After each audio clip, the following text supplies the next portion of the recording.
Okay, welcome in. Just gonna do a little bit of a quick checkout for Infernax. This one's been getting a little bit of buzz lately. It's one of those things where it's hard to tell why something gets so much attention. Is it on the merit of the game? Is it some medium marketing savvy? What exactly causes these small indie titles to pop up and generate buzz when there are many of them that don't? It's hard to say. But this is from let me double check here, Berserk Studio based in, headquartered in Quebec, Canada. And I'm gonna take a look at it.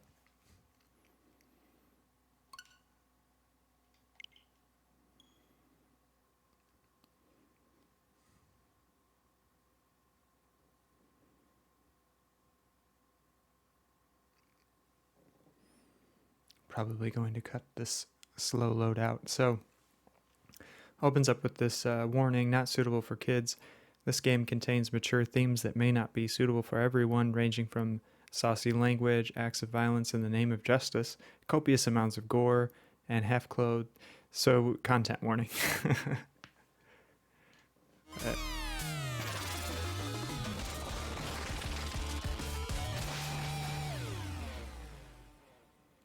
Siak.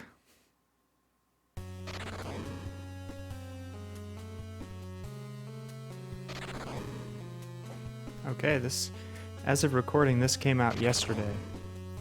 And wow, it is too loud in my headphones. Got to address that. Hold on a moment. Whew. I'm playing on the Nintendo Switch, which was obvious because I showed myself clicking in. Okay. I'm gonna take screen flash down. I saw someone kind of boot this up. I haven't really watched much of any of the gameplay, but I did see the introduction here, and I'm not a big fan of screen flashing, so take that down. Jump, attack, magic, potion, spell, potion. Okay. Alright, let's check it out. Go with that name. Okay, so you're presented with two difficulties, classic mode and casual. Okay. I tend to like leaning into the challenge a bit, not necessarily the most hardcore challenge possible, but kind of something a little bit on the challenging side, so that sounds good to me.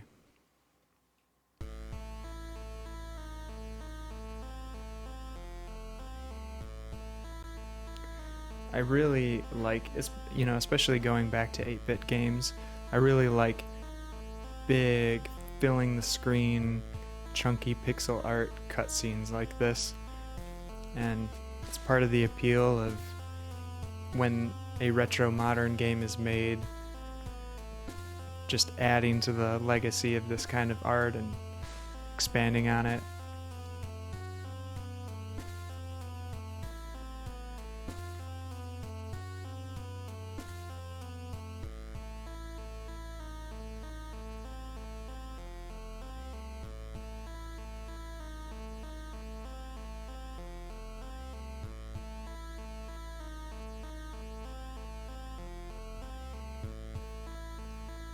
Okay, we got some story.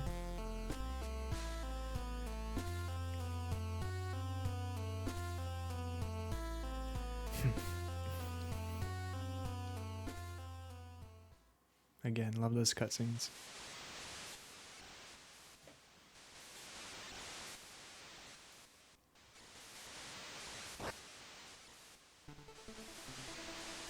Oh man, hold on.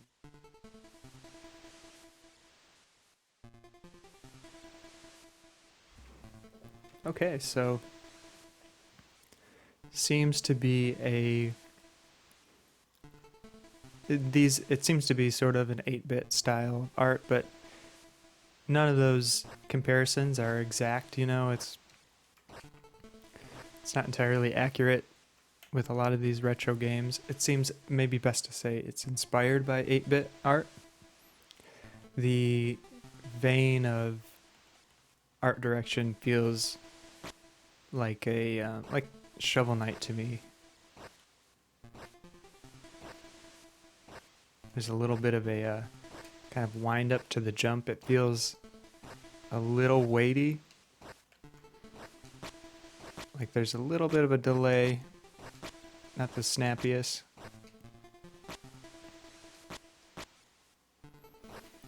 But not distractingly slow. Okay.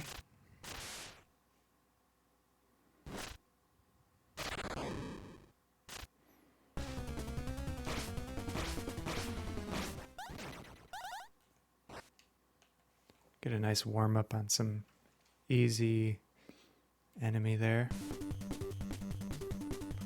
Oh, music is good.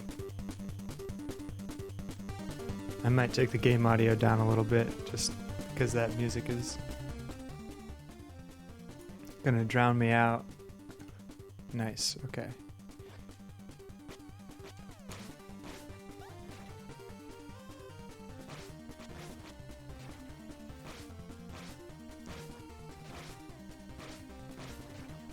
Okay, some real basic enemies to start here.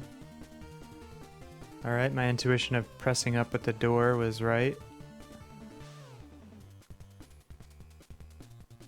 So this gets described as being like Castlevania 2 Simon's Quest on the NES or Zelda 2, both of which I've just kind of jumped into but I have not beaten.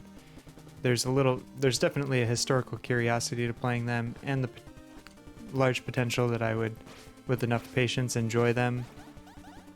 But they're definitely some of the more obtuse classics in those franchises.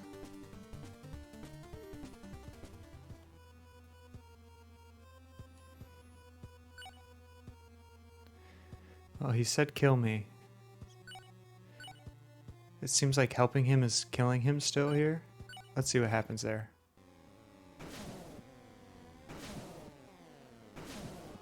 Oh boy.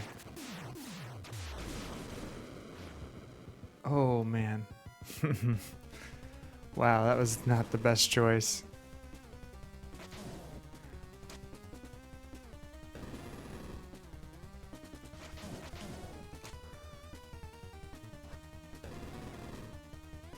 Okay. Oh, I was hoping maybe I could get under it. Really wild transformation there.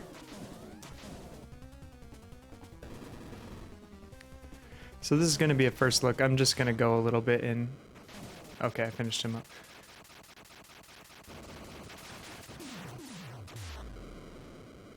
There's the aforementioned gore.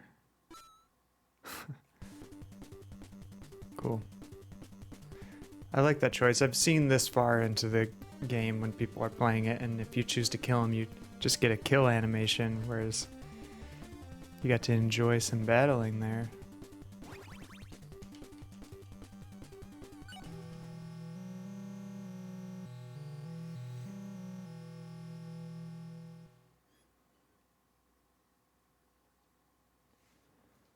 Okay. Reminds me of Blasphemous a little bit, with the statue and candle prayer save point. What do we got? Okay, so it looks like strength, health, and magic can be upgraded. We're gonna upgrade health.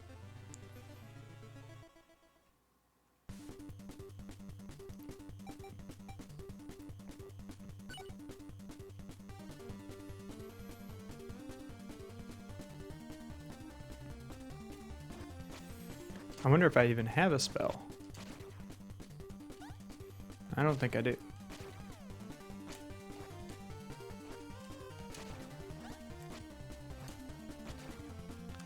Just very classic kind of action platforming control. The control feels sound, you know. It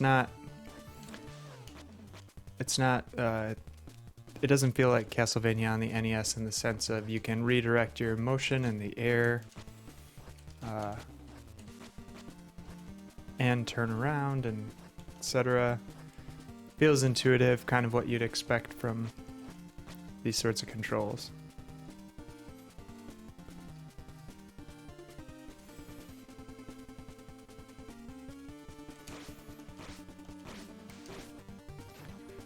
Oh boy.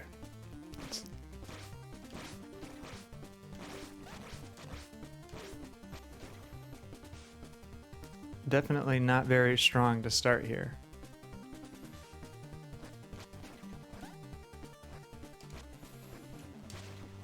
I like the combat. It feels fairly deliberate. It's not crazy fast pace or stressful so far or anything like that. It feels kind of a stimulating pace, but not a frantic one. It doesn't feel like frantic gameplay, but it's enough to kind of get the reflexes going.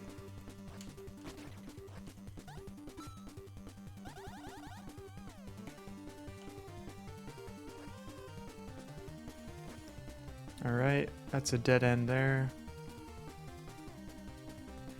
So there's going to be some open map going on, some side-scrolling, branching pathways.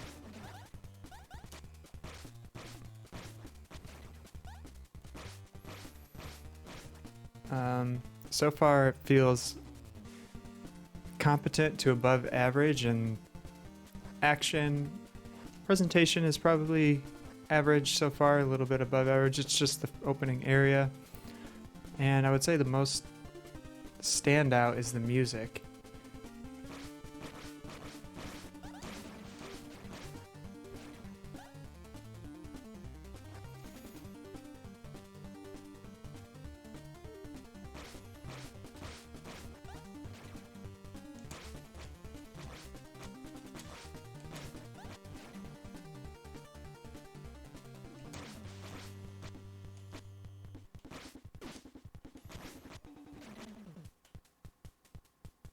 Yeah, this music's fun.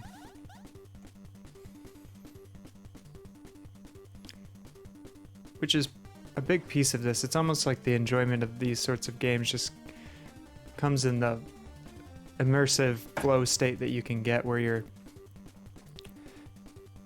sort of almost entranced by the music and the flow of the combat and the just clearing through the area, filling out the map, defeating the enemies. Maybe I'm desensitized, but the gore is nothing too hardcore at this point. It's more kind of over-the-top fun. I'm sure there's some more intense gore later on. Man, I'm really vibing out to this soundtrack.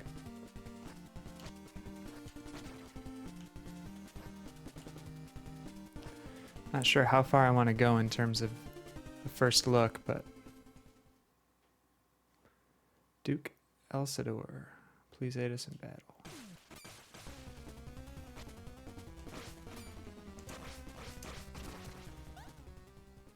Get him.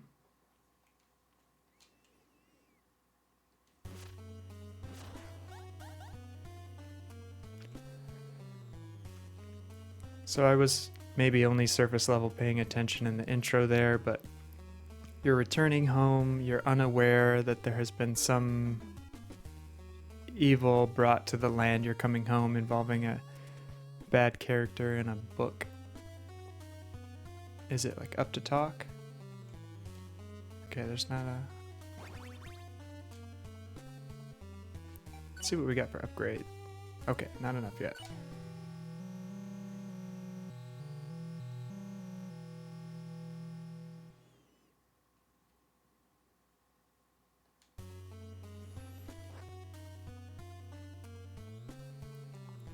I would say so far it feels a little bit like a slightly more cartoonish Blasphemous. You know, more simplified visual style, more like fun, laid-back atmosphere, with arcadey music and everything, and the action feels a bit more arcadey, but similar sort of like grotesque and like blasphemous imagery with like the crucifix figure in the beginning that you're then bludgeoning, etc.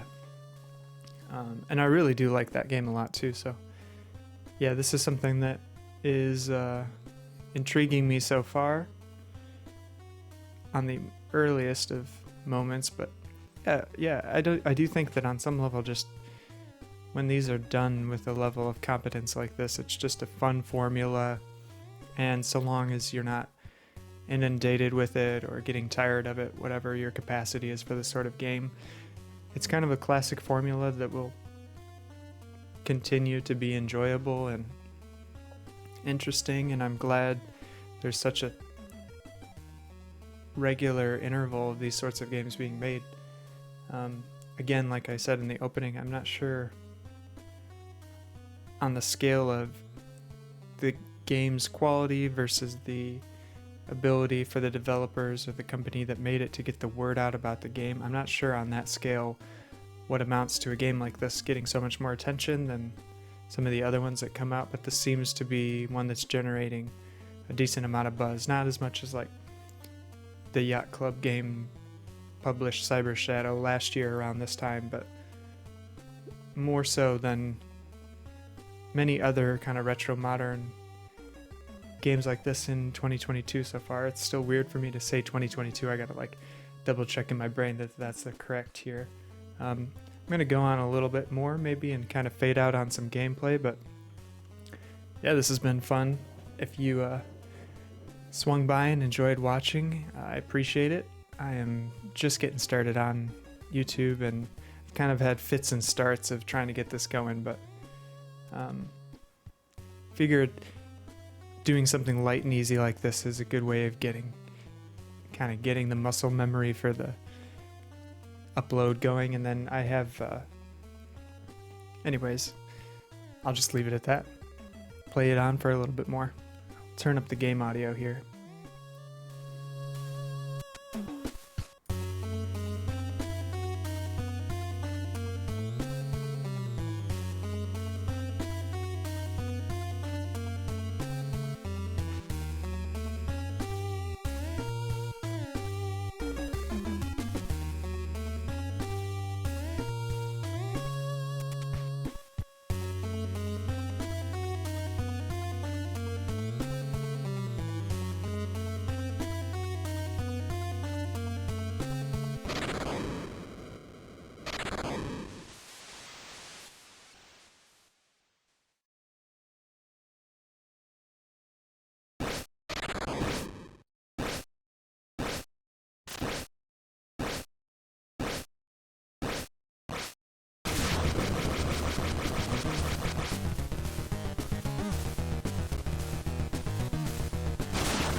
Alright guys, I'm gonna call it there. Thanks for watching.